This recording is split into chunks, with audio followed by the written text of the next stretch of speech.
Bonsoir tout le monde. Merci d'être là. Merci d'être là en grand nombre. Notre thème d'aujourd'hui a été lancé par Christelle lors de l'apéro UX à la Factory. Elle a dit on va faire un apéro UX sur les premiers retraités du UX à Montréal. Oui. On a changé le titre pour être respectueux.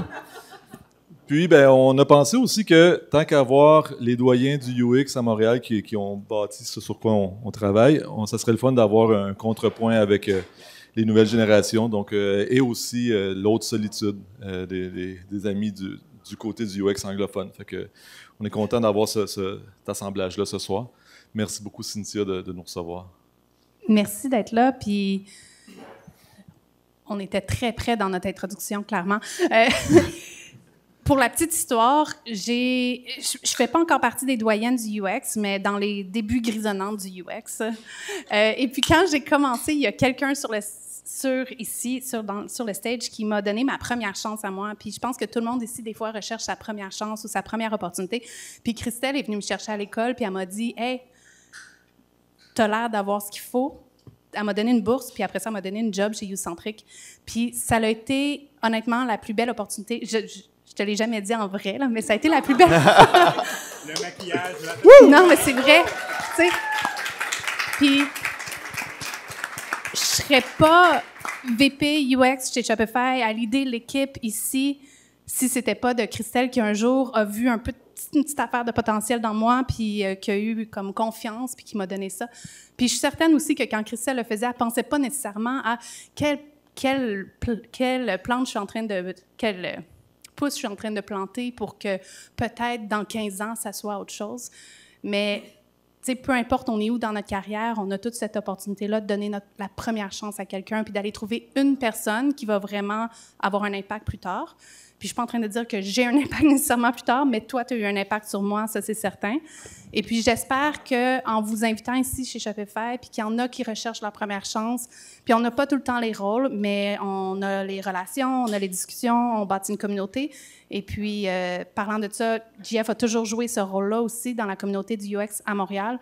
Donc, même si le UX, on dit que c'est une discipline qui est émergente, c'est une discipline qui commence, ça fait pas si longtemps que ça, mais en vrai, à Montréal, ça fait longtemps que la culture et la communauté est établie. Et c'est pas gratuit, une communauté puis une culture, ça prend des gens qui s'investissent, ça prend des gens qui les prennent les jeudis soirs pour les organiser, les événements, puis amener des boîtes, puis amener des caisses, puis amener des jus, puis tout ça. Puis honnêtement, c'est pas moi qui l'ai fait, c'est d'autres mondes qui le font.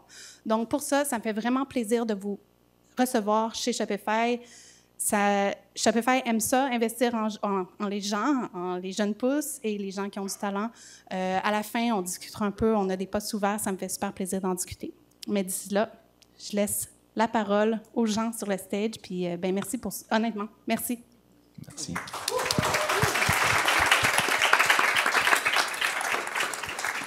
Parfait. Oh, OK. Bonsoir à tous. Merci d'être avec nous ce soir à les bureaux Shopify pour cet apéro UX. Je suis Alan McDonald et voici mon associé Shirley Gideon. Nous sommes des cofondateurs d'un studio ici à Montréal en UX qui s'appelle Pragmatic Studio. Et comme ils ont dit, aujourd'hui, on va se plonger dans l'histoire parfois méconnue de design UX à Montréal. Le but de ce soir, c'est de vous faire réfléchir aux compétences fondamentales qui ont défini notre domaine au cours des années.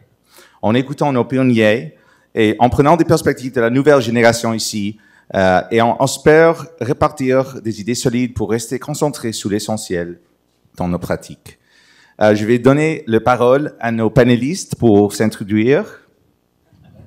Bonjour, Alain Robillard-Bastien de Bassin, d'ErgoWeb, et ça remonte jusqu'au crime dont on va peut-être parler tout à l'heure.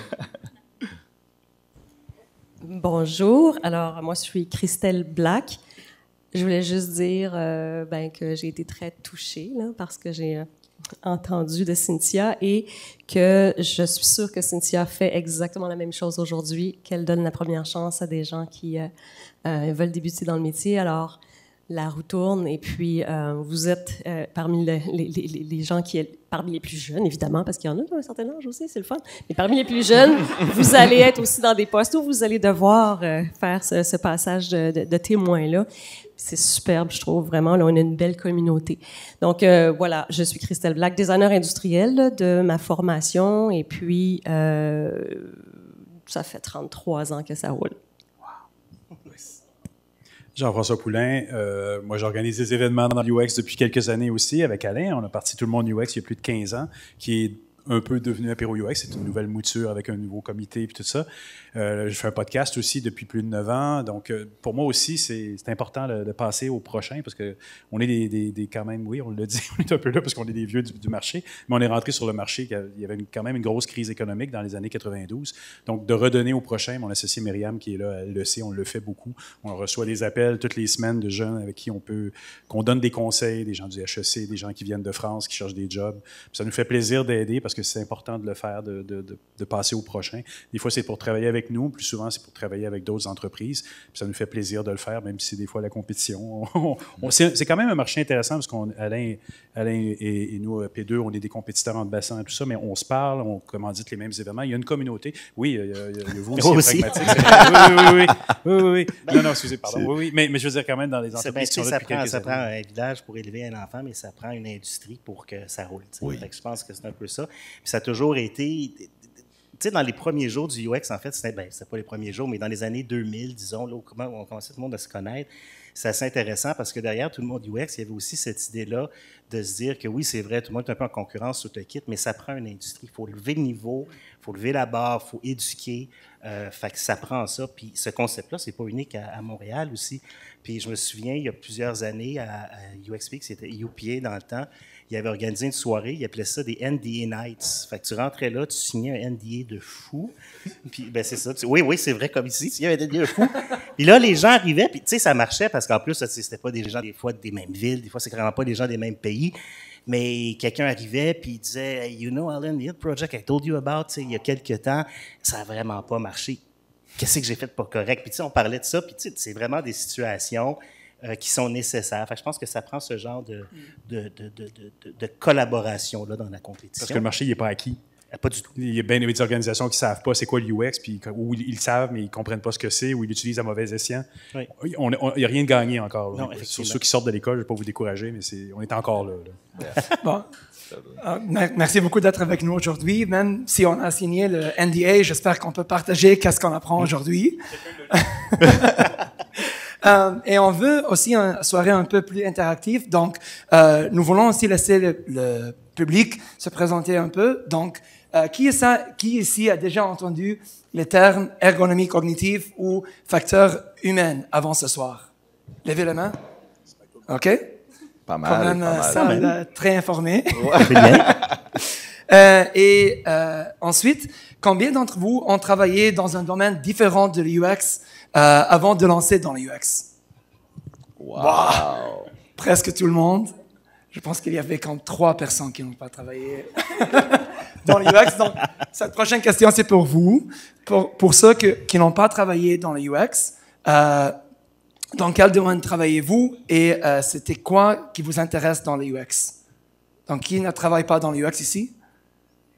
Oh, wow. Ah, OK. OK, monsieur, qu'est-ce qui t'intéresse dans l'UX? Franchement, c'est l'approche du biais cognitif, parce que moi, j'ai du domaine de la finance. Ah, OK. OK. Bon, c'est parfait, ça. Oui. Et vous, madame? Je suis développeur. Développeur. C'est le fun de voir. Je suis développeur, puis en fait, c'est le fun de voir justement l'autre façon de penser, si on veut, de faire cette rencontre-là. Ouais, c'est ça. OK. Merci beaucoup. Et pour tout le monde d'autre, est-ce qu'il y a quelqu'un qui est dans quelque chose qui n'est pas de tout technologique avant les UX? Comme... Oh. Hein? Ah oui, là-bas. Oh.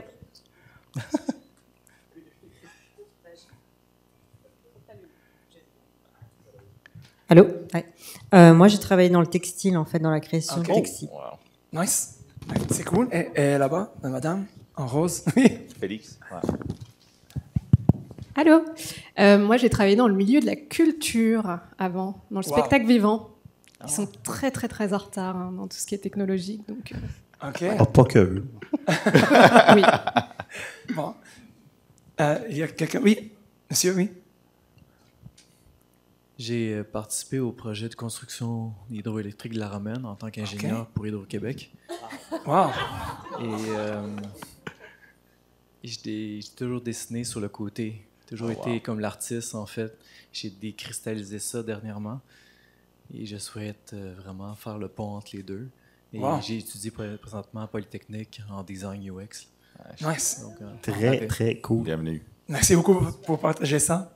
Donc, pour notre première question, on va lancer avec les aspects un peu plus techniques. Les termes ergonomie cognitive et facteur humain apparaissent dès les années 50 et ont beaucoup d'influence sur l'UX. Donc, question pour Alain Christel. Vous avez mené des recherches en facteurs humains et utilisabilité dans les années 90. Qu'est-ce qui rendait ces recherches uniques à Montréal à l'époque? Peux-tu que j'y aille? Ça me fait mal au cœur de réaliser qu'il y a la moitié des gens qui n'étaient pas nés, tu sais.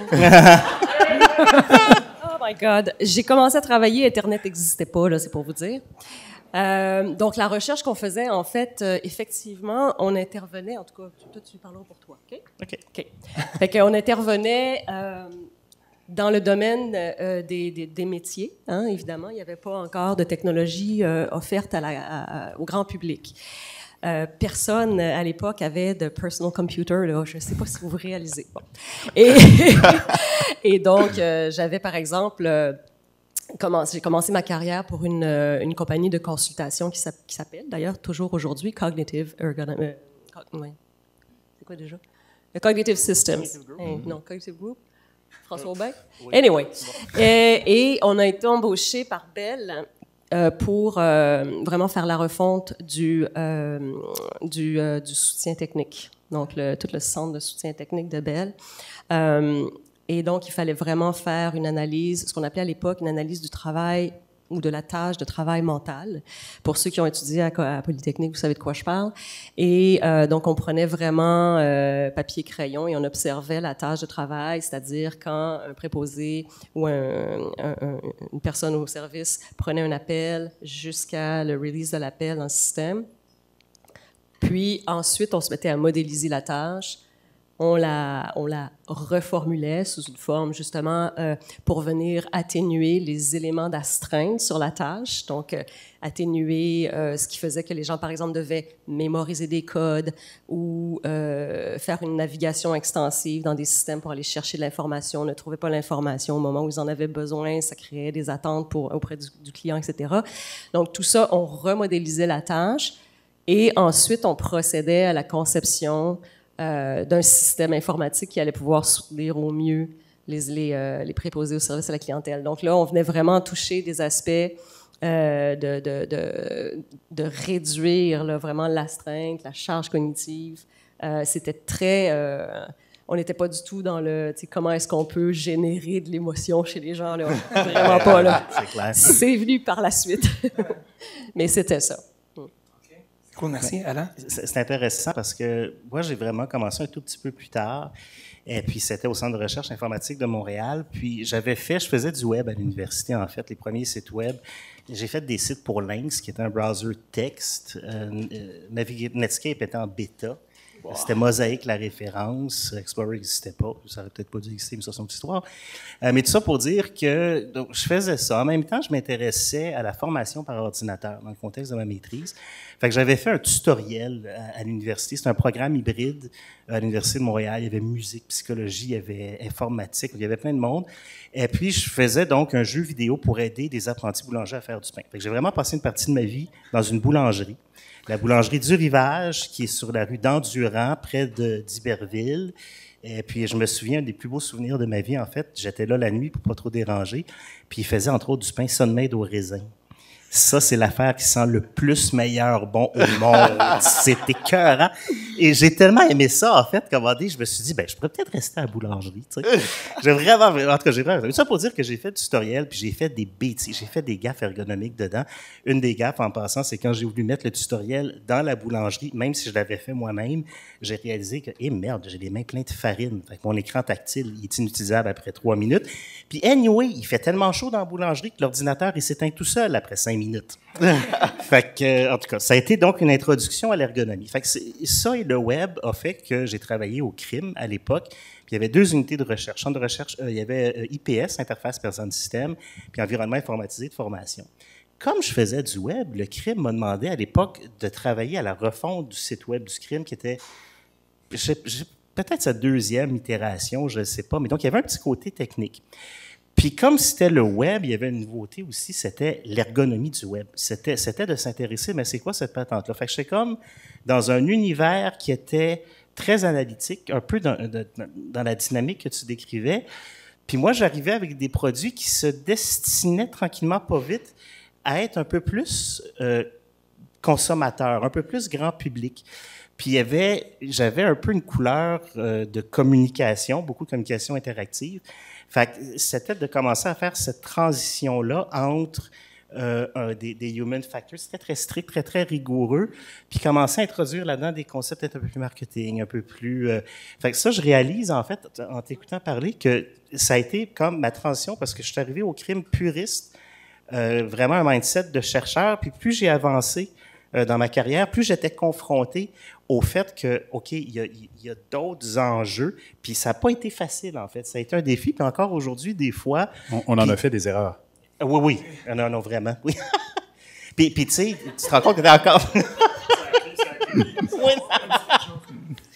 Fait que c'est ça, tu sais, encore aujourd'hui, quand tu repenses aux facteurs humains, l'utilisabilité, tu te dis, my God, tu sais, je regardais le document que tu as apporté, il y a des choses qu'on sait depuis super longtemps qui sont toujours vraies, mais on n'en tient pas tout le temps compte, en fait. Fait qu'il y a encore du chemin à faire. J'aimerais juste faire une toute petite parenthèse sur le CRIM. Alors, depuis tantôt, on parle du CRIM. Qu'est-ce que le CRIM? C'est le Centre de recherche en informatique de Montréal. Okay. Ce centre a été créé... Oui, ça vous dit quelque chose? C'était pas la techno, whatever, non. Ce centre a été créé vraiment au tournant des années 90 pour justement créer des cohortes de chercheurs dans les nouvelles technologies. Au Québec, on en manquait, il fallait en développer. Pour nous, là, ça a été vraiment notre saut de l'ange, c'est-à-dire que ça nous a permis vraiment de nous lancer dans ce qu'on fait aujourd'hui. Si ça n'avait pas été du crime, perso, j'aurais pas, et personne ici probablement serait en train de parler d'expérience utilisateur. Au crime, travaillaient des gens qui venaient si je vous dis Palo Alto, Xerox PARC, Stanford, c'est des gens qui ont été formés dans ces écoles-là, qui venaient rendre à Montréal tout ce qu'ils avaient appris là-bas au contact de tous les chercheurs qui sont à l'origine du GUI, de la souris et ainsi de suite, et qui nous ont formés les uns après les autres, puis qui nous ont lancés sur des projets de recherche à travers le crime. Puis c'est de là qu'après, on a pu, nous, aller se renseigner, mais qu'est-ce qui se passe chez Apple? Mais qu'est-ce qui se passe chez IBM? Mais qu'est-ce qui se passe? Et donc, de comprendre qu'il y avait quelque chose là, que c'était pas juste de l'ergonomie cognitive, il y avait bien d'autres affaires qui s'en venaient. Donc ça, le Centre de recherche en informatique de Montréal, qui n'existe plus ou qui est mort. Non, ça existe toujours. Oui. OK, j'en entends plus parler. On en parlait, actif, cybersécurité, intelligence artificielle, mais le même genre de démarche. C'est ça, ils ont évolué vers autre chose. Exact. Fait que c'est ça. Donc, rendons à César, là, c'est vraiment... Je pense qu'il y a beaucoup de gens qui sont ici, là, qui ont été aussi bercés, là, pas bercés, mais initiés. En tout cas, Puis d'ailleurs, c'est vrai, j'allais oublier le dernier point, on se disait qu'on allait apporter des artefacts. Puis au crime, en fait, j'ai fait une rencontre, moi, qui a été majeure. J'ai rencontré Christian Bastien, qui est l'auteur des critères ergonomiques de Bastien et Scapin. Je me suis déjà fait poser la question, je n'ai aucun lien de parenté, ce n'est pas moi qui ai écrit ces critères-là, j'ai aucun lien. Mais j'ai rencontré Christian, j'ai travaillé avec lui parce qu'il avait fait une recherche, puis là on est vraiment dans académique, il comparait ISO 9241, la norme l'évaluation ergonomique, avec ces critères pour voir lequel était le plus efficace pour évaluer une interface. Et puis bon, la recherche montrait que c'était des critères. Fait que j'avais travaillé à la création d'un poster qu'on avait présenté à la conférence Sky 96 à Vancouver, je crois. Et puis, donc, j'ai baigné au crime, il y arrivait de l'ENRIA à l'époque, donc j'ai baigné au crime dans les critères ergonomiques, ce qui fait que je suis sorti de là, puis à peu près tout ce que je vois encore aujourd'hui, je regarde le cadran, je me dis, OK, la lisibilité est excellente, je vais regarder un toaster, je vais dire, oh, il y a un problème de groupement par la localisation dans le contrôle de la chaleur. On est tous comme ça ici. Ah non, c'est fou, là. Fait que ça m'a vraiment, vraiment marqué, puis c'est un outil, c'est ça qui a fait, en fait, que je me suis orienté vers l'évaluation, le test plus que ça, parce que je me suis mis à voir un peu, pas la vie, j'exagère un peu, mais beaucoup de choses à travers ces lunettes-là, grâce au crime. Donc ça avait été fantastique. Vos histoires, ça me donne une image un peu... Tu sais, le documentaire General Magic? C'est un excellent documentaire d'une compagnie à San Francisco à l'époque qui a créé le premier téléphone connecté à l'Internet. Et tu peux le trouver sur iTunes, General Magic, mais c'est comme une atmosphère très créative, beaucoup d'électronique partout. Donc, c'est cool qu'on avait ça à Montréal aussi. Parfait. Jean-François, vous avez commencé en urbanisme, un domaine qui présente de nombreuses similitudes avec UX. Quel parallèle voyez-vous entre cela et le travail en UX que vous faites aujourd'hui? On a un peu tous des profils atypiques aussi. Je veux dire, on ne peut pas, de l'époque à laquelle on était formé à Port-au-Loin, des années industrielles, toi, des communications, je pense. Oui. Hein? On a quand même tous des profils atypiques. Moi, c'était urbanisme, en effet. Urbanisme, un peu d'architecture à travers ça. Bien, je m'en suis aperçu au cours des ans parce que c'est l'organisation de grands systèmes, l'urbanisme. Donc, quelque part, puis c'est ce que je préfère faire d'ailleurs dans notre métier, c'est l'organisation. Je ne sais pas si vous avez vu les conférences de Cornelius sur le design systémique, c'est fascinant. Bien, c'est ce que j'aime beaucoup. Puis, le premier job dans le numérique que j'ai eu, c'était l'architecture d'information dans une agence, Acme Multimédia, avec Michel Kioni, en 1996. Wow. Puis, j'ai fait ça. J'ai fait de l'architecture d'information, donc de la simplification de systèmes complexes grâce à l'architecture d'information. J'ai pas passé par le crime, moi. j'ai manqué ce bout-là. Mais c'est ça, moi, mon parcours a été plus côté agence à cette époque-là, l'architecture d'information. Puis j'ai vu les rapports, puis en 2019, j'ai travaillé avec mon associé Myriam à la Ville de Montréal. C'est drôle, j'avais l'impression de faire un cercle 25 ans plus tard, ou 30 ans plus tard même, sur ce que j'avais étudié en urbanisme, que j'appliquais à ce moment-là à la Ville de Montréal. On m'avait demandé de monter le département UX là-bas. Donc, c'était comme une boucle qui se bouclait. J'étais content d'être là parce qu'on travaillait pour les communs. Puis c'était la boucle qui se bouclait. Voilà. Parfait. Merci. Nice. On va parler en parlant de l'entrepreneuriat. Pardon, je suis un anglophone alors. C'est un peu dur à dire 7 mots. Entrepreneuriat. Levez les mains s'il y a quelqu'un ici dans le public maintenant qui veut lancer une entreprise UX ou peut-être un produit avec les mains. OK, un, OK. Juste un, c'est bon. Juste un, deux, là-bas. OK. Peut-être une agence de UX, ou design. Peut-être. 3. OK, toi aussi. OK. OK, 4, là-bas. C'est bon. OK, bon. Donc, voici les entrepreneurs dans la salle. Pas autant. Pas autant. Vous aurez dû demander est-ce qu'il y a des entrepreneurs dans la salle. Ah oui. Alors, est-ce qu'il y a des entrepreneurs tout court dans la salle? Ah, OK. Voilà, c'est mieux. Merci beaucoup. Merci. Bon ajustement. Donc, Christelle, vous avez dirigé déjà un studio, U-Centric à Montréal, avant même que le UX soit connu. Donc, quelle était ton expérience d'être pionnier dans ce domaine à Montréal? Je suis habituée de parler en... en fait, encore une fois, juste dire qu'auparavant, je travaillais pour un studio qui s'appelait Cognitive Group. Maintenant, à l'époque, ça s'appelait Système Cognitif, mais là, c'est Cognitive Group. Donc, il y a déjà eu un autre pionnier avant nous autres. Là. Et donc, moi, quand on a... En fait, je vais vous raconter une histoire de femme. Pourquoi j'ai créé une entreprise? Elle le sait, Myriam. J'étais pas du tout destinée à créer une entreprise. Je préférais vraiment travailler sur des problèmes qu'on me soumettait et puis offrir un bon service, etc. Mais en 98, il s'avère que je travaillais pour une entreprise de logiciels dans le domaine de la santé. Je suis tombée enceinte. j'ai eu mon premier bébé. À l'époque, le congé de maternité était de 6 mois. Au bout de 4 mois, on m'a appelé pour me dire que mon poste avait été fermé. Alors, j'ai passé les 2 derniers mois de mon congé de maternité avec mon bébé dans les bras à faire des entrevues d'embauche. Super congé de maternité. 3 ans plus tard, j'ai réussi à quand même me retrouver une autre job dans une entreprise. Je retombe enceinte de mon 2e garçon. Je pars en congé de maternité. Et 3 mois après le début de mon congé de maternité, qui à l'époque durait 1 an, on me dit « ton poste est coupé ». Alors là, j'ai dit « non, attends, ça marche pas, là. C'est pas vrai que on peut décider comme ça de mon destin ». Et il s'avère que c'était le début aussi de ma compréhension du fait que le design est un domaine dont, lorsqu'on est en ralentissement économique, on dispose aisément. Et ça, c'est peut-être un truc dont on va parler plus tard. Mais donc là, j'ai dit, OK, il est hors de question que je me fasse faire encore une fois cette affaire-là. Donc, je vais prendre mon destin en main et je vais créer ma propre entreprise. Advienne que pourra. Donc, je me suis associée avec une personne qui était aussi un peu dans cette situation-là. Et puis, ça a duré... moi, ma période dans l'entrepreneuriat a duré 10 ans. Une très, très, T'as pas très fait d'autres belle... bébés? Non, j'ai pas fait d'autres bébés. Très belle période, mais c'est exigeant, évidemment, hein, d'avoir une entreprise.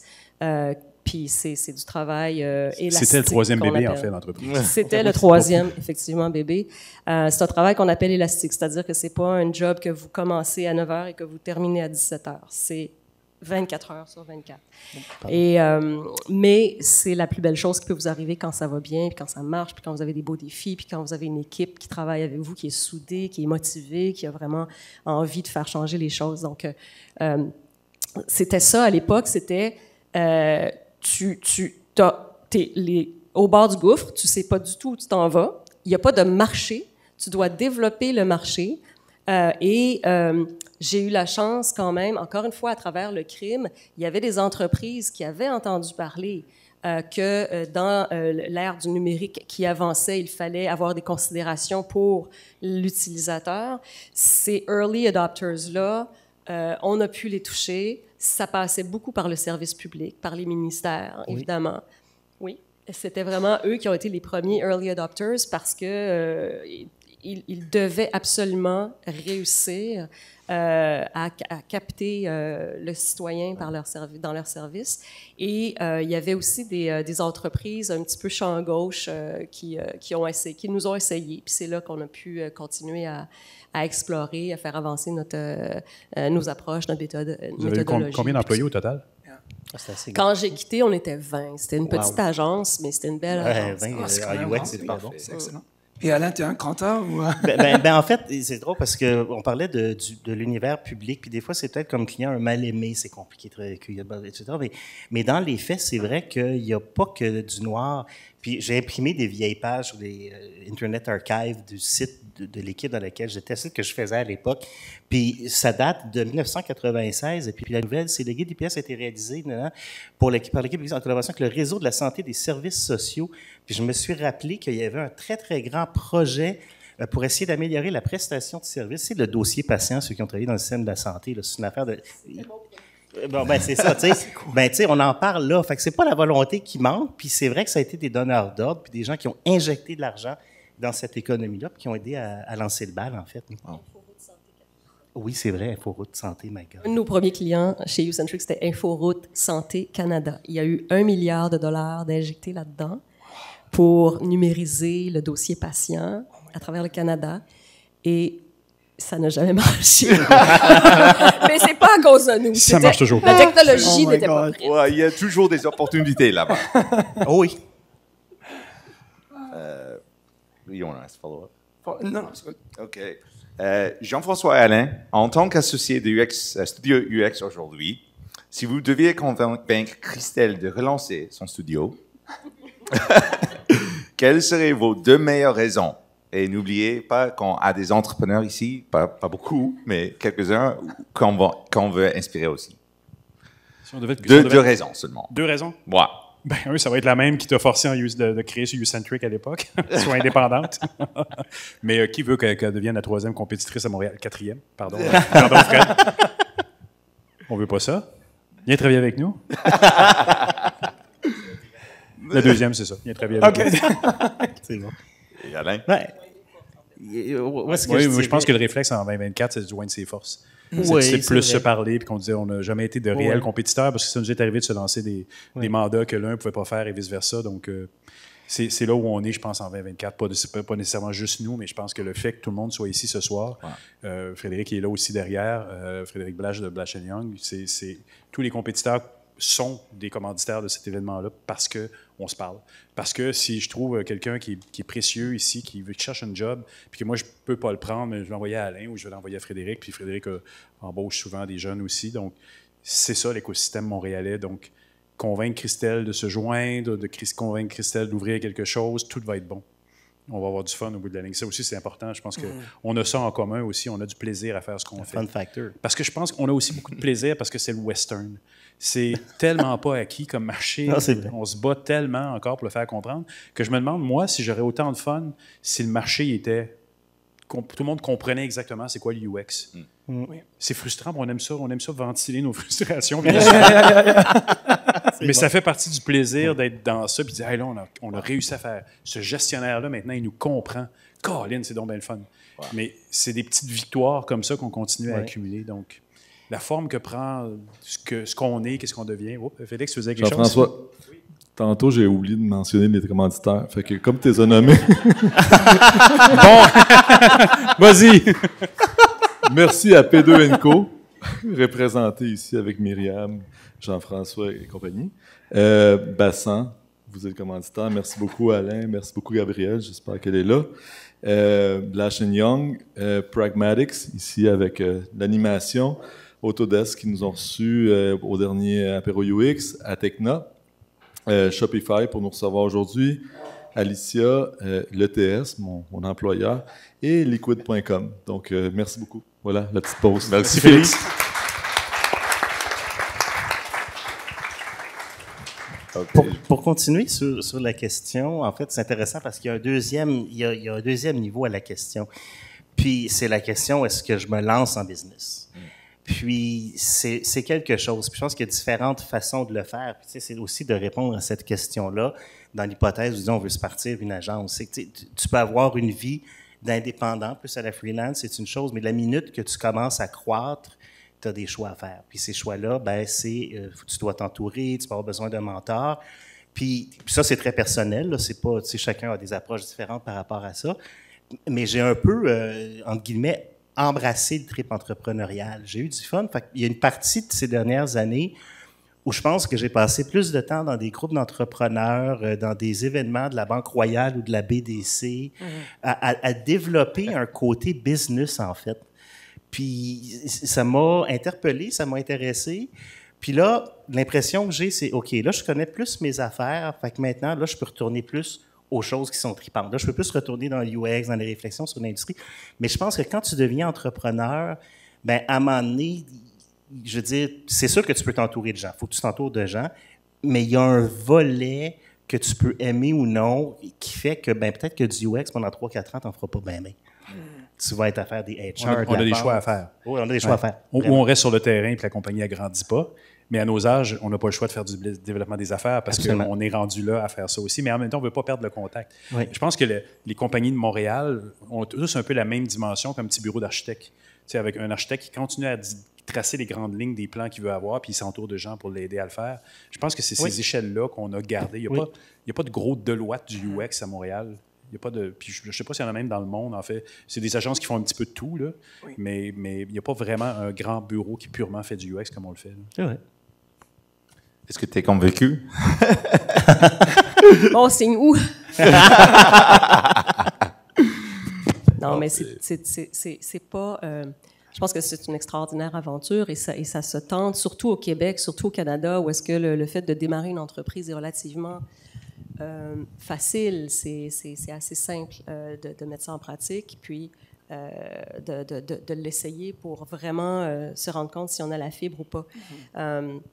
Je pense que si la personne se pose la question, serais-je un entrepreneur, il faut qu'elle l'essaie, tout simplement. Oui, il n'y a pas d'autre recette. C'est un step. Nous, ça fait quoi, 3 ans, 4 ans maintenant qu'on est ouvert, puis 4 ans, 3? 4. Ça.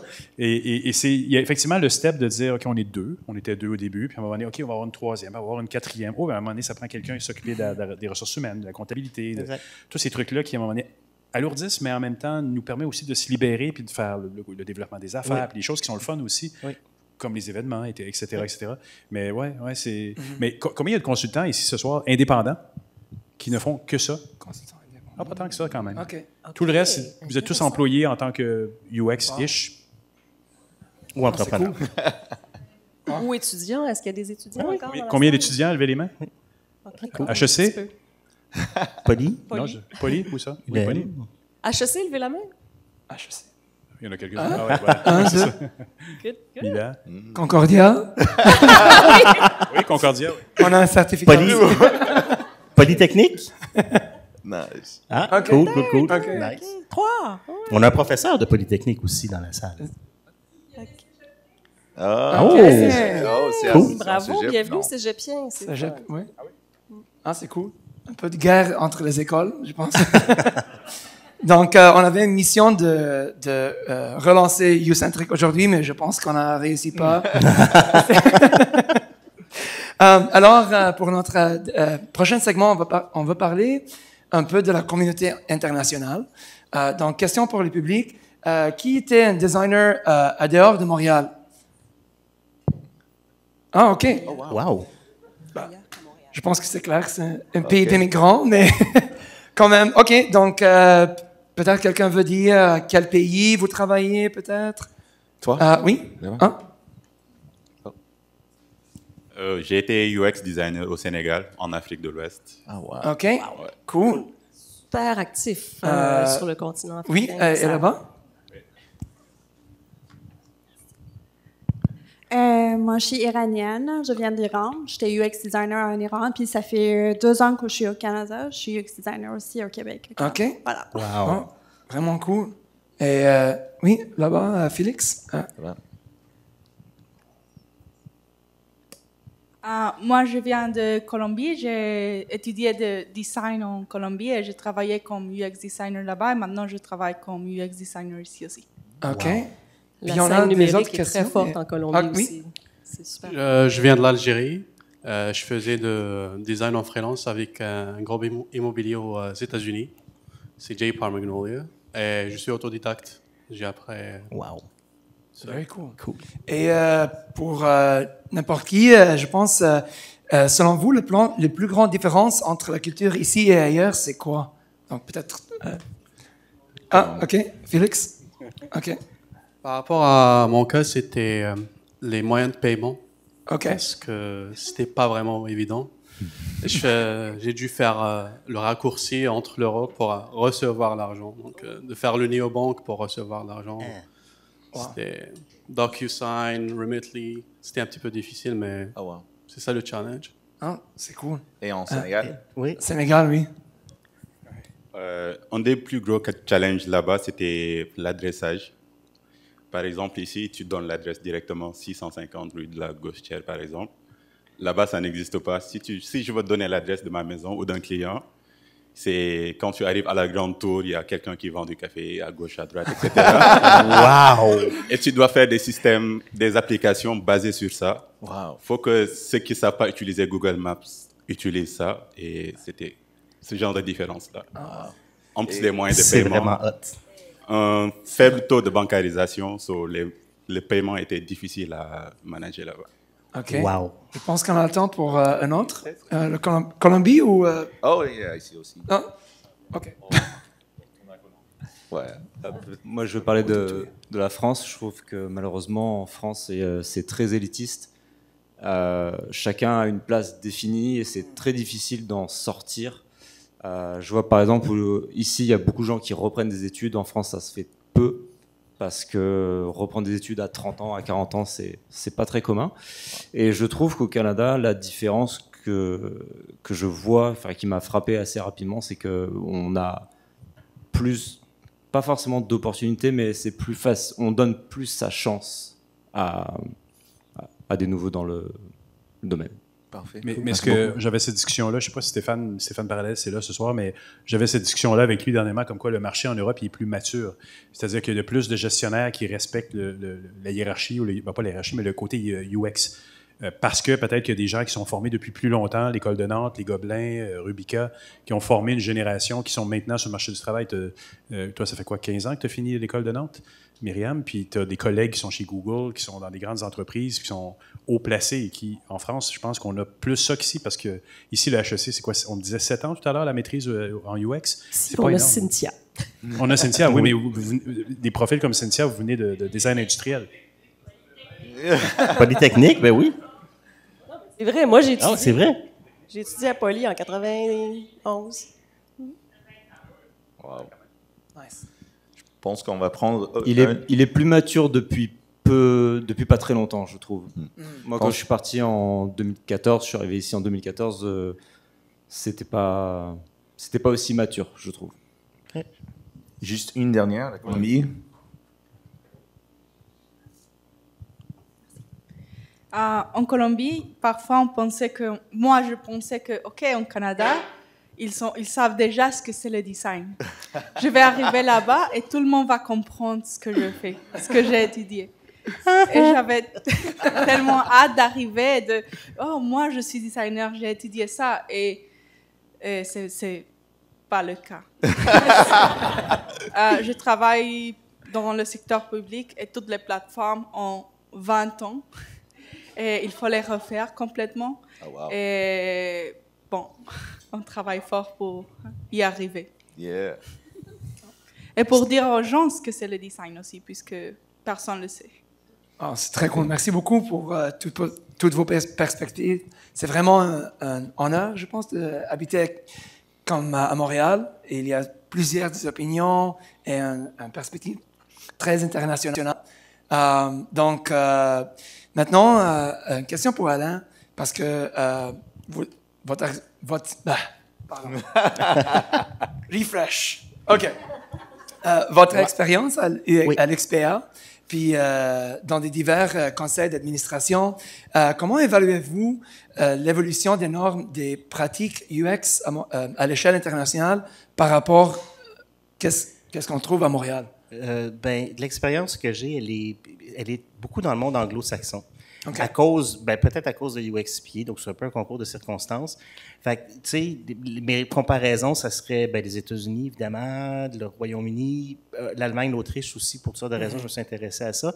Puis c'est clair que, si tu regardes la présence de UX appliquée, intégrée, puis tu parlais de cette maturité-là aussi, dans des processus où il n'y a plus trop de questionnements,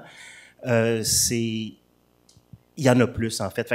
Pour le même nombre d'entreprises, notamment dans la plus petite entreprise, il y a plus d'efforts, c'est plus naturel, il y a plus de gens qui font du UX dans ces coins-là du monde que je connais plus que d'autres. Ceci étant dit, donc c'est pas une question, je pense, de méthode ou d'activité. Il y a des choses qui sont qui sont super bien, mais il y a moins de budget. Puis si on pense au Québec, je pense qu'il y a une question de budget. Il y a peut-être une question d'éducation aussi, dans la mesure où c'est pas tout le monde encore qui est prêt à investir là-dedans, mais en même temps, ça peut vouloir dire qu'on n'a peut-être pas non plus les bons mots pour quantifier les travaux qu'on fait. Donc, là, l'éducation a un rôle à jouer, puis le fait, je crois, que les programmes continuent de se développer, d'avancer. Polytechnique, qui est là depuis très longtemps, à Québec, l'Université Laval, l'Université de Montréal, l'ETS qui s'en vient avec ce que Félix fait et d'autres, il y en a d'autres. Tu sais, ça en prend plus, parce que plus il y a de gens qui s'intéressent au UX, le mieux, puis plus il y a de gens, pour reprendre ce que tu disais, JF, plus il y a de gestionnaires qui ont trempé dans le UX ou des gens de UX qui trempent dans la gestion, le mieux, en fait. Donc, je crois que la prochaine étape, elle est là. Donc, tout ce qui est méthode, tout ce qui est activité, on est... Tu sais, je pense qu'il y a des endroits où on est très leader là, dans la recherche de certaines institutions. Je dis que le Tech 3 Lab fait, c'est quand même hot. Et en même temps, dans la pratique au quotidien, peut-être qu'on lag un petit peu, mais c'est pas ce qu'on sait faire, c'est pas nos méthodes, c'est plus la diffusion d'expertise, je dirais. C'est vrai, l'argent, c'est vraiment un problème. Nous, on a un studio, mais la plupart de nos clients, c'est d'Ontario, les États-Unis, donc c'est très normal. Mais moi, je veux rebondir là-dessus. Pour avoir travaillé dans un fonds d'investissement québécois, Je pense que là où on doit aussi faire de l'éducation, c'est auprès des investisseurs. C'est-à-dire que lorsque des gens décident de mettre de l'argent dans une entreprise, c'est d'abord et avant tout parce qu'ils croient qu'elle a un produit à offrir ou un service à offrir qui a une valeur. Mais ce produit-là, ils ne cherchent pas nécessairement à savoir comment il est conçu, s'il répond réellement aux attentes et aux besoins d'une clientèle identifiée, et ainsi de suite. Ils voient vraiment plus la valeur globale de rentabilité du produit ou du service. Ils investissent sur un PowerPoint. Ils investissent sur un exactement. Ils investissent sur un PowerPoint. Puis quand les gens se font accompagner par leurs investisseurs, encore une fois, pour faire maturer l'entreprise, jamais les investisseurs vont aller regarder ce qui se passe du côté du design. Ils vont demander peut-être à voir un peu ce qui se passe du côté de l'engineering, du côté de la technologie, mais du côté du design, non. Alors qu'on sait très bien que les entreprises qui investissent dans le design sont beaucoup plus rentables in the end. Exactement. Oui, absolument. Fait que l'idée, c'est comment pourrions-nous développer un langage, développer un accompagnement auprès des investisseurs pour qu'ils soient aguerris, pour qu'ils soient alertes, pour qu'ils cherchent à faire avancer les choses aussi du point de vue de design, parce que c'est un vecteur de valeur pour une entreprise que d'investir dans le design. Et à partir de ce moment-là, nécessairement, on fait tout augmenter l'écosystème qui vient avec. Mais la frilosité vient du fait que comment tu fais pour faire comprendre à un CEO qui a fait les HEC que le design va sauver son projet? Le design, le beau. C'est ça dans leur tête. Mais justement, c'est parce que Puis on n'a jamais réussi à vendre mieux ça que dire... Il faut qu'on évolue au-delà du beau. Oui, oui. On a ajouté UX à côté de design. Puis quelque part là-dedans, on n'a quand même pas encore réussi à vendre ça à des CEO, à des investisseurs, à d'autres qui sont pas encore dans cette conception. Oui, ils le sont comme les gens chez Shopify, mais oui, ils le sont pas du tout. Il y en a qui sont, mais c'est pas la majorité. Puis ça dépend des régions. Il y a des régions où ils le sont plus, en fait. Mais ça va dans les deux sens. C'est-à-dire qu'il faut qu'il y ait une sensibilité dans la communauté d'affaires. Puis il faut qu'en UX, on devienne meilleur aussi pour bien s'arrimer pour comprendre, dans le fond, l'impact sur les affaires. Parce qu'en ce moment, la solution dans les organisations, c'est j'ai un projet numérique. Qui je vais voir? Les IT, c'est mon sauveur. Oui. Qu'est-ce qui fait les IT? Je vais trouver un logiciel, puis on va donner ça au UX à la fin, puis on va faire ça beau. Donc, les gens qui font du développement, s'il vous plaît, ayez le réflexe de dire design, s'il vous plaît. Mais c'est ça, il faut qu'on développe notre langage business. Oui. Il faut qu'on parle à l'agenda d'affaires. D'abord et avant tout, si on veut vraiment développer notre industrie, notre secteur. Vous avez quelque chose, Eric? Pendant que tu arrives, juste un dernier point très rapide. Je me souviens d'une étude qu'on avait faite. Je ne sais pas si Gabriel, je sais que tu es là, mais je ne te vois pas. Je ne sais pas, tu es où? Ah, allô? Bon. On avait fait une étude, c'est quoi, en 2014-15 avec Facebook. Puis c'était une étude pour la compréhension de l'utilisation de l'outil de traduction des statuts en ligne. Parce qu'ils se sont rendus compte qu'à Montréal, c'était l'endroit au monde où il y avait le plus grand nombre de traductions dans le plus grand nombre de langues différentes. Puis ils disaient, qu'est-ce qui se passe? Ils sont débarqués comme, on a fait le mandat avec eux, ils sont débarqués à 2 semaines d'avis, mais la gang qui a débarqué en dit long sur cette maturité-là. Tu avais des programmeurs, tu avais des linguistes, tu avais la fille de UX, tu avais la designer. C'était comme les discussions qu'on a eues avec cette gang-là, mais c'était complètement hallucinant. Puis là, c'était plus la question de savoir, toi, tu fais-tu du UX, tu fais-tu du ci, tu fais-tu du ça? Non, la question, c'était pourquoi les gens traduisent en autant de langues, puis qui c'est qui peut contribuer à donner la réponse? Fait que c'est un discours qui est un petit peu plus business aussi, de cette façon, puis ça paraît aussi dans la pratique. Oui, non, c'était une question. À vrai dire, vous avez parlé comment séduire ou convaincre les investisseurs. Puis à part leur parler d'argent ou comment vous leur parlez d'argent, comment vous faites? On va revenir à je vais y répondre un peu. C'est peut-être un show à faire sur l'aspect ci. Peut-être que tu peux répondre à ça d'ailleurs. On va aussi avoir un moment pour les questions du public. Non, je vais honnêtement vous laisser aller côté investisseur parce que je vais aller ailleurs complètement. Personnellement, je trouve que la question est très importante. Comment on accède aux investisseurs? De quelle façon? Puis, si j'avais la réponse, je te la donnerais. Mais non, mais c'est parce que... On capitaliserait sur cette réponse-là. En fait, ce que je me reproche à moi, personnellement, c'est de ne pas être allé faire un MBA plus tôt. Oui, c'est bon. Parce que on doit vraiment comprendre, quand on veut s'insérer dans un système, et c'est ce qu'on cherche tous à faire, à s'insérer dans un système, on doit comprendre comment le système fonctionne. Et ensuite, on peut tranquillement, puis lui va y venir, on peut tranquillement le transformer de l'intérieur. Mais il faut pouvoir parler ce langage-là, il faut pouvoir avoir cette compréhension fine des fonctionnements des entreprises, de comment elles sont financées, de comment elles sont, c'est quoi le cycle de vie d'une entreprise, comment est-ce qu'on peut justement intervenir dans les moments clés de l'entreprise et qu'est-ce qu'on peut y faire avec notre approche. Comment est-ce qu'on peut... Alors, moi, j'aime bien là, les gens qui me disent tout le temps « Ouais, mais c'est parce qu'il faut un Chief Design Officer. Il faut qu'il y ait un Chief Design Officer, puis à partir de ce moment-là, le Chief Design Officer, il va avoir toutes les solutions, puis let's go. Il va être assis sur les genoux du CEO, puis ça va bien aller. » Mais ça, des Chief Design Officers, je pense que je peux les compter sur les mains, là, sur le doigt d'une main, là, tu sais, fait, ou des VP UX, à part Cynthia. Mais c'est la difficulté, c'est qu'on n'a pas, je pense, assez développé ce langage d'affaires-là. Et l'autre aspect, c'est moi, personnellement, mea culpa, je ne sais pas s'il y en a d'autres ici, par contre, moi, je ne suis pas politique. Ça ne m'intéresse pas. Je ne l'ai pas, cette affaire-là. Moi, ce que je veux, c'est répondre aux besoins des utilisateurs. Fait que, le politique me tiraille, puis je me fais vraiment une violence là, quand il faut rentrer là-dedans. Donc, c'est ces aspects-là qu'on doit nécessairement apprendre à naviguer à l'intérieur. Ouais. Je sais pas, Alain, tu as l'air d'avoir un truc que tu voudrais ajouter. Oui, mais tout aussi par rapport à ce que tu dis, parce que, tu sais, il y a différentes échelles, en fait, puis au quotidien, dans des plus petites interventions, prenons des tests d'utilisabilité, par exemple des tests UX.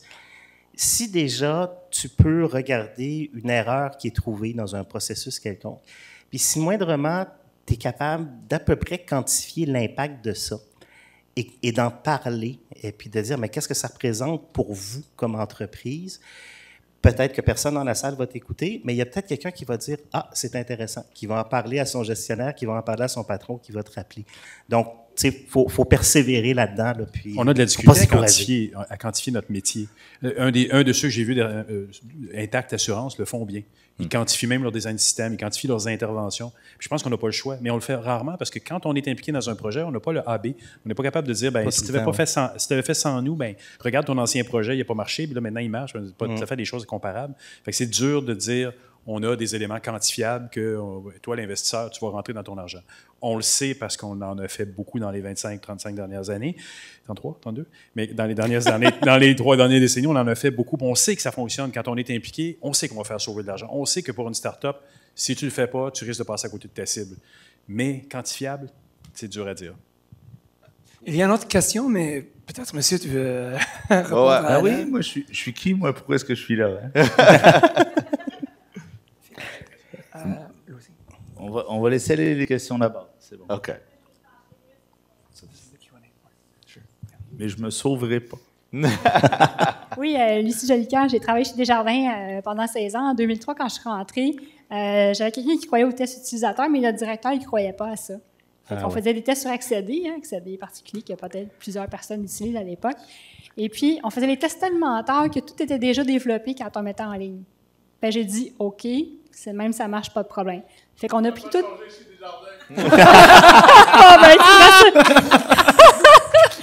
Aïe, aïe, aïe. OK. Fait ce que j'ai fait, dans le fond, j'ai regardé le coût des demandes de changement parce que tous les bugs sont sortis par le service à la clientèle après. Fait qu'on a fait une vague de demandes de changement. Donc, on a fait des ajustements informatiques pour faire une nouvelle mise à jour pour régler les problèmes. Ça a coûté 50 000. Fait j'ai dit au directeur, regarde ton 50 000 là. Si on avait fait les tests avant, on avait développé tout de suite la bonne affaire, tu n'aurais pas eu à être payé. Fait que ça, c'était... J'ai vu l'opportunité, j'ai sauté dessus, puis ça a marché parce qu'il a fait « Ah oui, là, j'ai vu dans ses yeux, je voyais les chiffres qui roulaient en arrière. » là. Ting, ting. Puis des fois, c'est de vraiment saisir au vol une opportunité comme ça où on a un chiffre qui nous passe en dessous du nez, là, on le pogne, puis on le rentabilise au maximum. Fait qu'à partir de ce moment-là, les tests, on les faisait, c'était broche à foin, c'était dans un raccoin avec une webcam à l'époque et tout ça, mais on les faisait avant de développer. Fait que ça a été vraiment... Fait, des fois, c'est vraiment, il faut être vraiment à l'affût. Puis il y a une petite affaire, on voit l'opportunité, puis on saute dessus à pieds joints. Puis des fois, c'est une petite chose qui a l'air vraiment anodine, puis c'est ça qui fait qu'on fait notre marque, puis qu'après ça, on prend notre place, puis on se fait écouter. Ça veut dire de s'intéresser à ces aspects-là, Lucie, tu sais. Hein? Ça veut dire de s'intéresser, d'être alerte, puis de leverager là-dessus. Bon. Cool. Tu veux répondre à Alain maintenant? Non, mais c'est chill. Moi, s'il y a d'autres gens qui veulent parler, c'est cool. OK.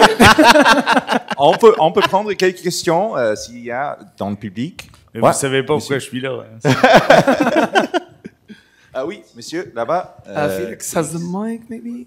Moi, je peux courir, sinon... Oh, t'es déjà proche. Ah non, mais si c'est encore Mathieu... Ben, écoutez, vous parlez d'investisseurs. Fait que là, vous... Moi, je m'étais juré que je n'allais pas parler ce soir, mais vous êtes vraiment en train de venir me chercher dans le plus profond de ce que je connais, parce que la gestion du risque, c'est aussi une gestion de la perception. On parlait de valeur tantôt. La perception de valeur, pour la majorité des entreprises, le fait que les ingénieurs valent beaucoup plus que les designers. No offense, là, c'est pas ce que je pense. Je dis juste parler de la réalité des entreprises. Faut tourner ça à notre avantage et non pas le voir comme une menace. Mon point est que si tu dis à un gestionnaire ou quelqu'un qui a des budgets, le UX va te faire à tes ingénieurs la job 2, peut-être 3 fois plutôt que 6 fois avant d'avoir un livrable que tu vas pouvoir monétiser. C'est beaucoup plus... c'est un autre langage, mettons, que de dire, si tu fais des tests utilisateurs, ça va te coûter 50 000 $ de moins. Parce que quand tu parles de tests utilisateurs, est-ce que tu te parles à toi en termes de perception de valeur, justement, parce que toi, tu la connais, la valeur du test utilisateur, mais le gestionnaire du projet, du budget, du revenu, pour lui, c'est pas tangible. Fait que mon conseil, puis je veux pas tomber dans le cliché ou dans quoi que ce soit, mais dans le UX, moi, je considère qu'il y a énormément de valeur au processus et à la méthodologie que vous faites avancer dans l'industrie. Mais la réalité, c'est que vous vous frappez à un mur quand il est question de outcome. Donc, quand vous choisissez votre langage, quand vous choisissez votre approche, soyez conscient que la personne en avant de vous n'a pas nécessairement une relation très chaude avec l'utilisateur. Il y a une relation plus proche avec l'investisseur, avec la personne qui va être en charge des budgets, en charge du hiring des ingénieurs, en charge de tous ces aspects-là. Ce qui fait que quand tu défends, par exemple, j'aime beaucoup l'exemple d'un design system, la question n'est pas combien d'argent ça va te faire sauver, mais comment ça va accélérer le travail de tes ingénieurs pour lequel tu vas tellement investir de ressources, etc. Parce que les ressources qu'ils investissent, même si d'un point de vue argent, c'est peut-être pas autant que ça que pour du design, la perception de valeur de cet argent-là est beaucoup plus importante, beaucoup plus valorisée, beaucoup plus tangible. No offense, mais le travail d'un ingénieur dans la tête de plusieurs gens, c'est plus tangible qu'un travail de designer parce que, by the way, la majorité des gens pensent que tu designs, c'est du beau, c'est pas du fonctionnel. Oui, c'est vrai. Which is a crucial bias, by the way, mais c'est un biais cognitif vraiment important. Je pourrais parler longtemps de ça, mais bref, je pense que j'ai fait mon point. C'est super intéressant. Merci. Je pense que ça mérite un applaudissement là-dessus. Merci Mathieu pour ton point. Puis pour rebondir sur ce que tu as dit, j'ai vendu un design system à un CTO en disant, et je m'en veux beaucoup, mais en disant qu'on allait industrialiser le développement.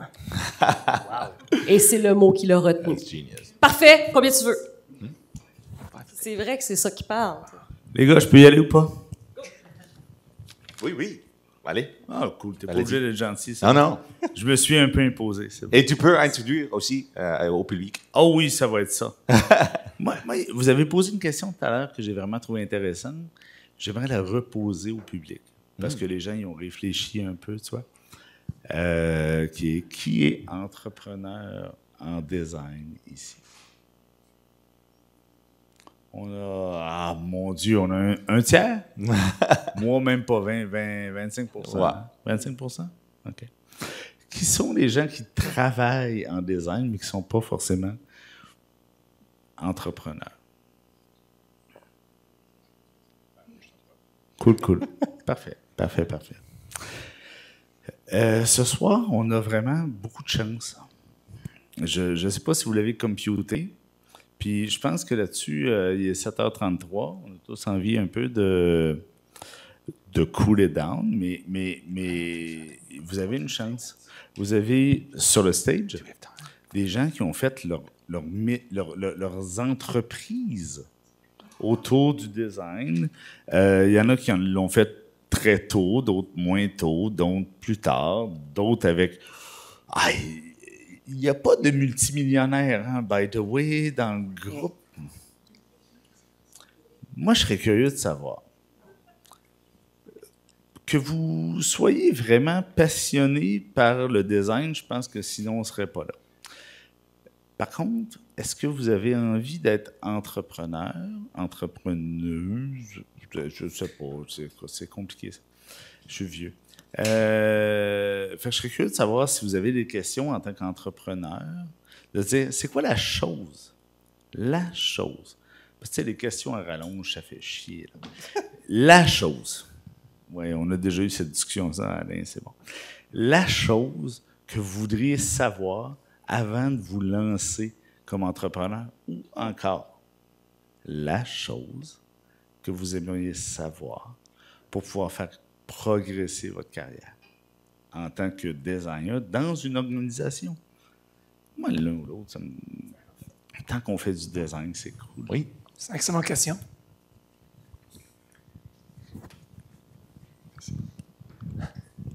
Ça marche? Oui. Salut, c'est encore moi. La question, ça serait simple. C'est quoi le ratio temps et outcome d'argent versus travailler pour une compagnie? C'est sur du long terme. Parce qu'à court terme, c'est plus payant d'être salarié dans certaines entreprises. Par contre, sur le long terme, il y a plein de choses qui se développent. Donc, ça se compte en années. Fait que ça prend la couenne dure. Il faut persévérer un peu.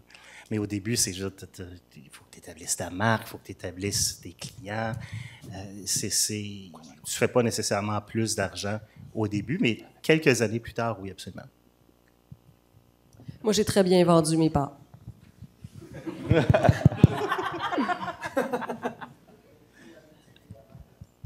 Simple answer. Allô? Donc, moi, la question, c'est je suis entrepreneur depuis maintenant 2 ans et demi. Puis je suis arrivé à un stade dans ma carrière, je pense, parce que je me pose la question sérieuse de est-ce que je continue ou est-ce que je me trouve un emploi dans une entreprise? Je serais curieux de savoir pour vous autres, dans vos expériences, est-ce qu'il y a eu un moment comme ça que vous êtes posé cette question-là? Puis qu'est-ce que vous avez fait? Moi, le moment, si je comprends bien ta question, c'est entre consultant et client, et passer au côté client, passer au côté employé. Moi, j'ai été longtemps consultant. Là, j'ai commencé en 2009 vraiment en UX. Puis à un moment donné, il y a quelqu'un qui est arrivé dans ma vie. C'est cette fille-là ici, Myriam, en avant, qui sait organiser une organisation. Moi, je suis un artiste, puis j'ai des contacts, puis je rencontre à peu près tout le monde sur la planète. Mais sans une personne comme ça, puis ça, je le savais depuis toujours, parce que j'ai vu mon père en entrepreneuriat à peu près toute ma vie, puis il savait s'entourer de gens autour de lui. Lui était quelque chose, mais il y avait autour de lui des gens pour l'aider. Pour moi, l'entrepreneuriat, ça se fait vraiment pas tout seul. Puis je l'envisionnais avec quelqu'un comme Myriam, qui est fantastique au niveau de l'organisation, au niveau des ressources. Elle a une mémoire des gens. Elle va te regarder, puis dans 3 mois, elle va avoir une opportunité de contrat, puis elle va dire « Ah, c'est lui, on l'a rencontré, il est super bon, c'est ça qu'il fait. » J'ai pas ça. Moi, je vais lui présenter la personne, mais elle va se souvenir de la personne. Mais sa question, c'était quoi la question? C'est le moment d'inflexion. Non, mais ça prend une personne comme ça. Ça prend le point d'inflexion pour moi. C'est Myriam qui a dit on part en entreprise, puis elle avait les skills que ça prenait pour gérer une entreprise. Il faut savoir gérer plus gros que juste nous. J'étais capable de me gérer, puis encore moyen, là. Mais de passer au next step, je pense qu'Alain en a parlé un peu aussi tout à l'heure, de passer au next step, ça prend des skills particuliers, comptabilité, gestion, faire des bonnes soumissions aussi, des bonnes propositions. que j'ai pas. Fait que ça a pris ça pour moi pour y arriver. Là. Mais pour le ressenti, puis la question très spécifique que tu poses, oui, je me suis posé cette question-là. Puis tu sais, ces dernières années, ça a été tough, là, l'économie, on s'entend, UX, ça n'a pas été facile. Fait que c'est sûr qu'à un moment donné, tu te poses la question. Puis ça m'a permis de réaliser que je pense pas que je suis un serial entrepreneur. Je ne vais pas partir 12 000 shots dans ma vie, puis je ne vais pas partir une boîte de confiture de fraises un matin juste pour le fun de partir une business. Mais par contre, j'ai vraiment réalisé que non, j'aime vraiment ça, avoir le contrôle sur les choses, puis même si c'est sur tough, ta vie. Oui, tu sais, je l'ai. Mais il y a, dans des moments de doute, parce qu'il y en a des moments de doute, il y a une phrase qu'un coach-ish mentor m'a dit à un moment donné, il n'y a pas très longtemps, puis qui m'a un peu frappé, puis que je l'ai vraiment répété, puis c'est de se dire, Alain, tu n'es pas ton entreprise. Et c'est bête, hein? Mais le fait de réfléchir à ça, il y a comme un détachement qui se fait. Puis là, je ne dirais pas que tu viens comme un salarié de ton entreprise, c'est quand même plus que ça. Mais là, ça devient deux choses différentes. Puis là, c'est plus facile de te poser des questions à savoir, c'est-tu ma business qui a un problème ou c'est moi qui n'est pas bien là-dedans? Puis c'est important de séparer les deux parce que là, tu vas peut-être te rendre compte qu'à un moment donné, une insécurité X que moi j'ai fait que je pense ça, mais finalement, ce n'est pas la business. Donc là, le problème à régler est différent un peu. Fait que je te donne ça comme ça, mais tu peux essayer c'est plus facile à vendre aussi, de vendre ta compagnie. Moi, je suis plus en mesure de vendre P2 que moi. Moi, en tant que consultant tout seul, c'est comme, il faut faire affaire avec moi, je vais peut-être réussir à faire quelque chose de bon. Mais là, avec une gang de gens super compétents, je vends l'ensemble. Je ne vends pas juste moi. Et ça change la donne de passer de l'entrepreneur seul à l'entrepreneur en groupe. Là. On a juste quelques minutes, donc on a une dernière question à eux. Mais est-ce que c'est une question rapide ou... Non, t'inquiète. Je te le laisse ça, Renan, t'inquiète. Non. Non, mais par contre, vous avez beaucoup répondu en tant qu'entrepreneur. La majorité de notre foule ce soir, ils ne sont pas entrepreneurs. Donc, comment on fait pour les aider? Mais, je vais vous laisser le mot de la fin là-dessus. Je pense... OK. Moi, c'était juste pour rajouter à la question de quand tu te rends compte que tu hésites si continuer ou pas continuer. Mon frère et moi, on a fondé une entreprise en 2017. Et ce qu'on a fait au tout début, c'est qu'on a pris une feuille puis on a écrit toutes les raisons pour lesquelles on voulait fonder cette entreprise. Mais c'était pas juste l'entreprise, ce qu'on allait faire. C'était vraiment notre inspiration, nos motivations et nos buts personnels, familiales, professionnels, de contribution. Et on l'a collé à la porte du bureau. Donc, moi, ce que je te dirais, c'est si tu ne l'as pas fait au début, de le faire à un moment donné. Et quand tu as des moments de doute, relire ça et juste être honnête avec toi. Est-ce que je suis en train de remplir tout ça? Ou est-ce que dans la balance, il y a beaucoup plus de choses qui ne vont pas? Tu sais, que je ne peux plus cocher tout ça. Ça pourrait peut-être t'orienter. Et du coup, très, très vite, il y a plusieurs groupes d'aide d'entrepreneurs qui existent. Il y a le réseau Mentorat, il y en a d'autres. Puis des fois, juste aller luncher avec quelqu'un, lui, qui a une shop de rénovation de piscine. Le mentorat. Du mentorat ou juste des échanges entre entrepreneurs dans une autre business complètement, ça fait des miracles. Ben, tu te rends compte que finalement, je t'invite à essayer ça, c'est bien. Je pense que durant la COVID, il y avait une pause avec tous les événements et toutes les communautés, mais maintenant, ça revient. Je pense que les Fuck Up Nights Montréal, ça recommence. Oui. Il y a beaucoup de communautés pour discuter des choses. Oui, c'est excellent. Je pense que notre dernière question, ça va aider tout le monde. C'est un tour rapide pour vous trois.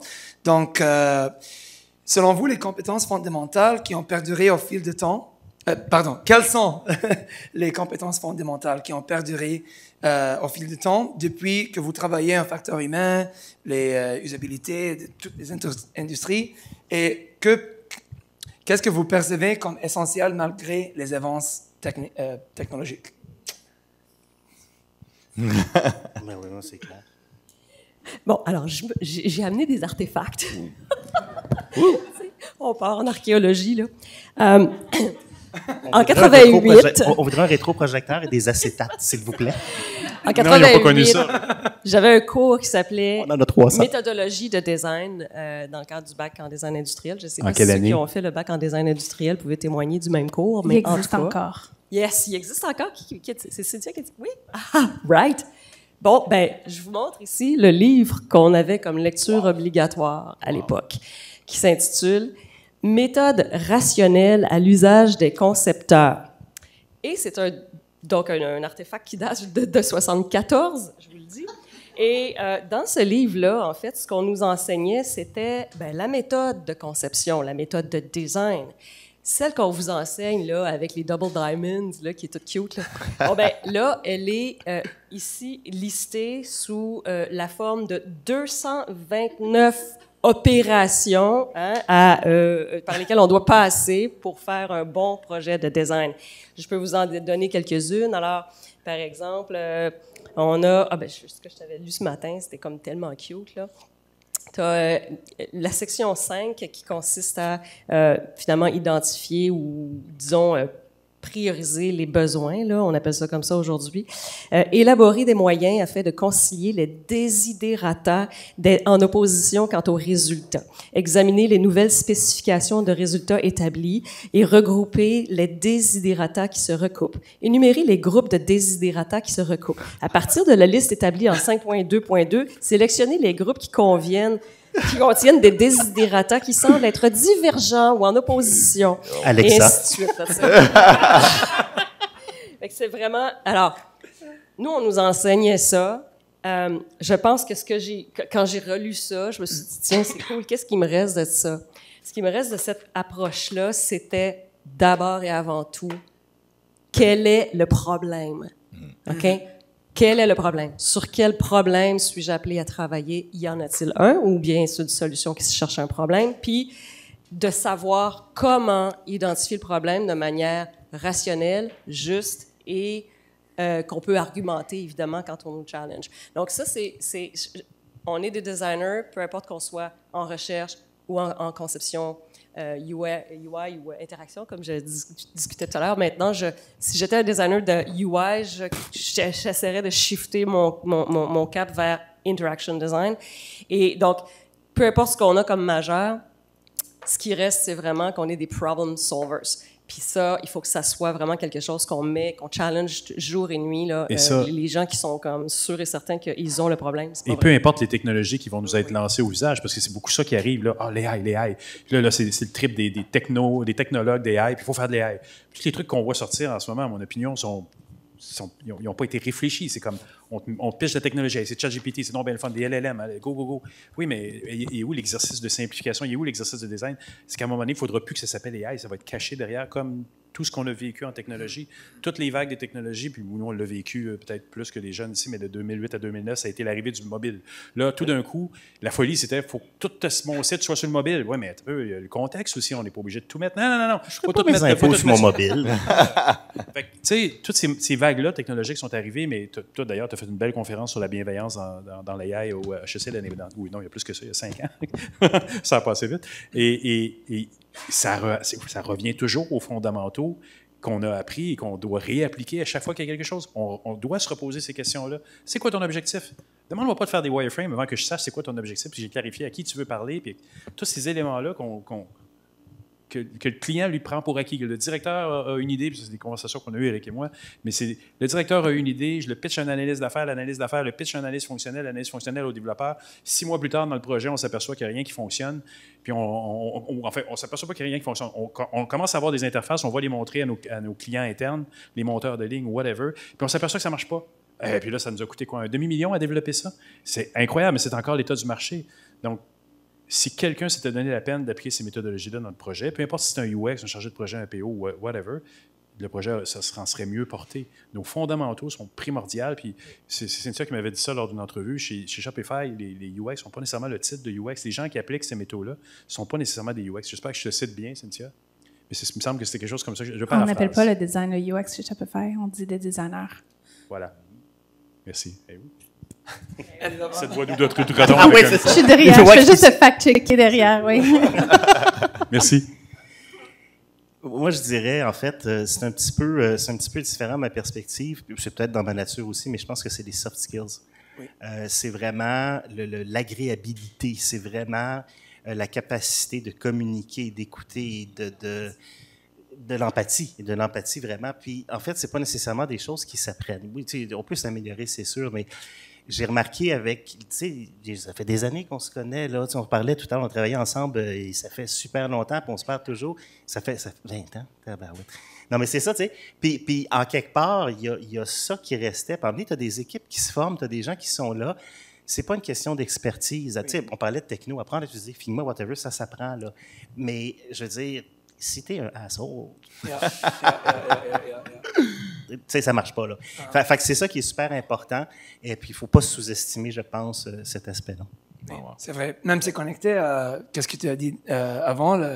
C'est quoi la valeur de le travail? C'est un skill de communication. C'est pas un skill de design comme typique. Donc, oui, c'est vrai. Puis c'est nécessaire. On parlait justement de la question de perception. Puis pour avoir des discussions, ça prend ça. Il faut que les gens aient le goût de venir te parler en partant. Peu importe ce que tu as à dire. Fait que c'est important. Bon.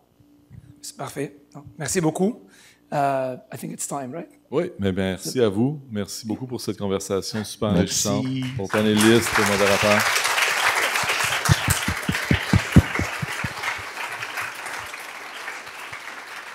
Donc, on vous donne rendez-vous à l'ETS dans un peu plus d'un mois, le 10 octobre.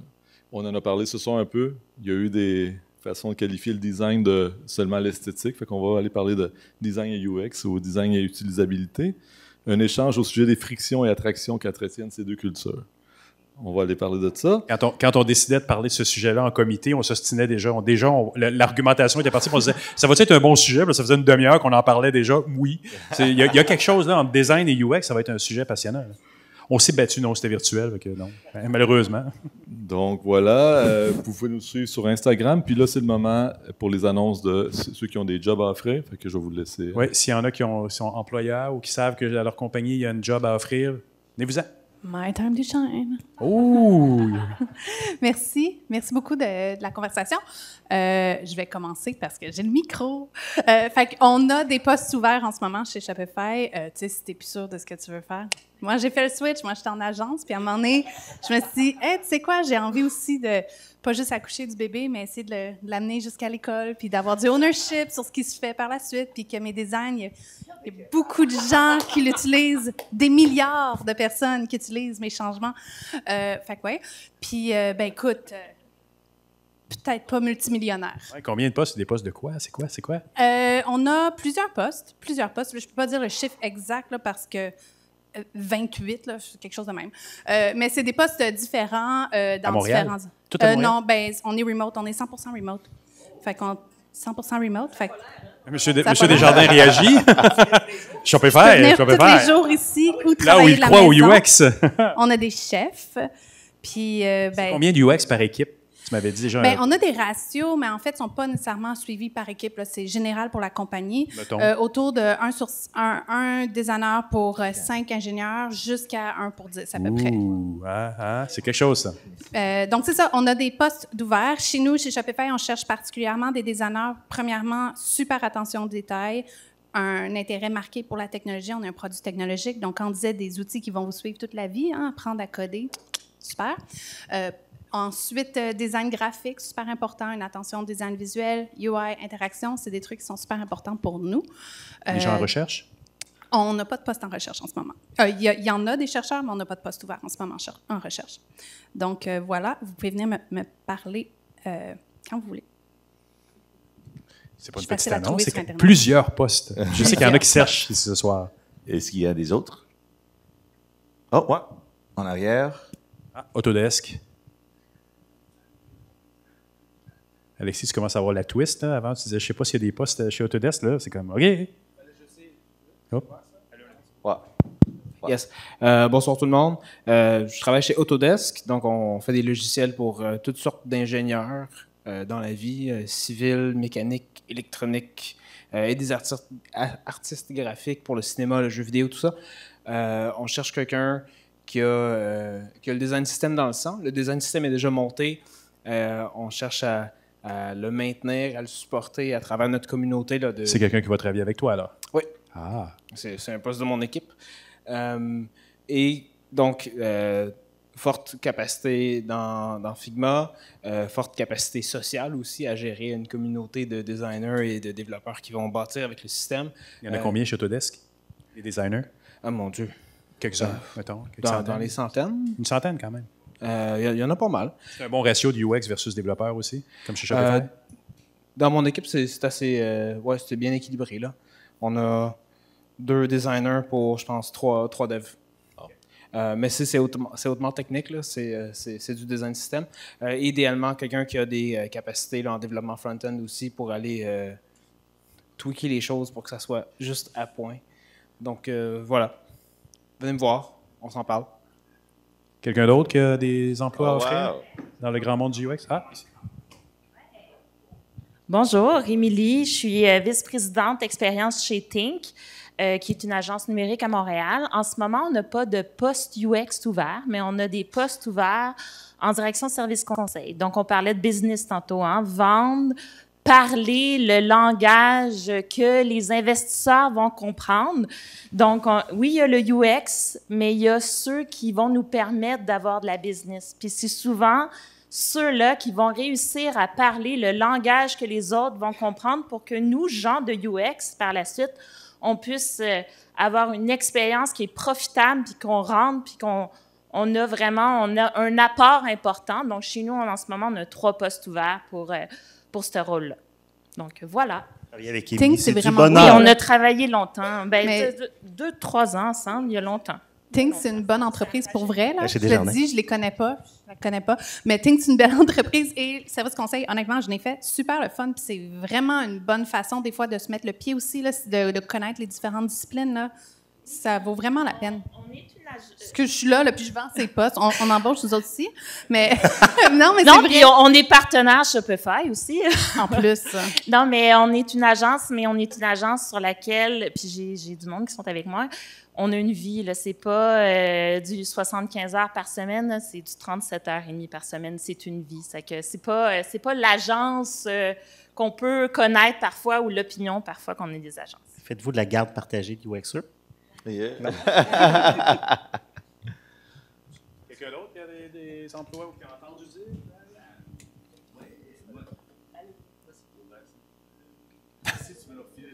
Veux-tu que je vende ton poste? Je suis là pour ça, moi. Je fais juste briller vos postes. Mais moi, justement, j'ai pas un poste à ouvrir. Mais j'ai un truc qui peut propulser, je pense, des carrières. Il y a une communauté de pratique qui existe depuis 4 ans-ish. Le leader de cette communauté de pratique, c'est Cédric, qui est quelque part là. Sa tête doit dépasser quelque part. Oh, forcément que sa tête dépasse. Il fait genre 7 pieds. Facile. Assis. En tout cas, Cédric, tu fais ce que tu veux. La chose que je voulais juste vous amener, c'est le fait que c'est vraiment une communauté de pratique. Mais par contre, une communauté de pratique qui n'est pas c'est une sorte de design, en fait. C'est du design au niveau de comment est-ce qu'on amène des gens à travailler ensemble. C'est une communauté de pratique sur la facilitation, sur le workshop, sur comment est-ce qu'on peut se présenter en tant que designer et amener des gens à mieux travailler. Comment tu dis ça? Stratégique. Être dans si on veut avoir les skills pour parler stratégie avec un CEO, il faut être capable d'avoir le langage des ateliers. Exactement. C'est plus compliqué que ça. Reste que, grâce à Cédric, on a depuis plusieurs années une communauté de pratique qui amène ça, en fait. Cette communauté-là n'est pas genre, on veut être the king. Puis là, je vois le temps, il reste 4 minutes avant vraiment qu'on s'en aille. L'idée, c'est que la majorité de nos pratiquants ou de nos participants dans la communauté ont des profils de designers, ont des profils en design, et ça change la chose. Je vais laisser Cédric vous expliquer, vous irez le voir après. Vas-y, dude, come on. Merci. Il est déjà grand puis il lève sa main. Tu vois, je pense qu'on a un dernier ici pour présenter. Pendant que tu branches ton micro, il y a Simon Bourdeau qui est ici. On organise un cours en facilitation avec Lego Serious Play. Tu es encore là, Simon? Ah, il est là. C'est un professeur à l'UQAM, puis c'est un spécialiste là-dedans, puis il est certifié de Copenhague dans ce domaine-là. Donc, c'est aussi quelque chose qui va avoir lieu, qu'est-ce qu'on a dit, le 27 septembre à l'UQAM. C'est pas cher, c'est 400 quelques dollars. Puis ça inclut un dîner, c'est une journée complète, puis on se familiarise à ça. Puis je l'ai coaxé à faire quelque chose qui est vraiment concret. Donc, on va sortir de là à la fin de la journée avec comment utiliser Lego Serious Play dans un contexte concret, de faire un atelier de cadrage, par exemple, puis de bien comprendre la problématique d'une problématique qu'on a en général dans les projets numériques. Donc, ceux qui sont en entreprise, budget formation. Oui, budget formation, c'est ça. Parfait. Oui, puis c'est pas moi qui offre le poste, mais je suis en mandat à la Caisse de dépôt et de placement du Québec. Ça fait 4 ans. Beau mandat, aider les équipes d'analystes, en fait, à digitaliser leur processus de travail. Ils veulent engager un permanent. Donc, un senior d'à peu près 10 ans d'expérience pour prendre la relève quand moi je l'ai quitté. Donc, un 10 ans d'expérience, c'est beaucoup de recherche, maquettage au niveau en Figma et beaucoup d'ouverture d'esprit parce qu'on ne travaille pas du tout de manière standard, mais c'est très stimulant de voir. C'est très complexe aussi comme domaine, la finance institutionnelle. Donc, Lucie Jolicoeur, si jamais vous avez des questions, si je dis pas, ça me fera plaisir de vous. Il est déjà affiché? Oui, il est affiché sur le site de la CDPQ sinon aussi. Ça peut être, vous allez voir là-bas également. Merci. Merci beaucoup. Donc, oui. Finalement, on va juste dire merci à tous d'avoir été des participants si engagés ce soir. Puis un immense merci à nos panélistes. C'était vraiment intéressant. Parfois, j'ai oublié que je suis modérateur. C'était comme tellement intéressant. Nous espérons que cette discussion vous a inspiré à réfléchir différemment sur l'avenir de l'UX ici à Montréal et au-delà. Puis j'espère que vous passez une excellente soirée et à très bientôt. Et merci à nos Et merci à vous. Merci beaucoup. Merci beaucoup. Merci à tout le monde.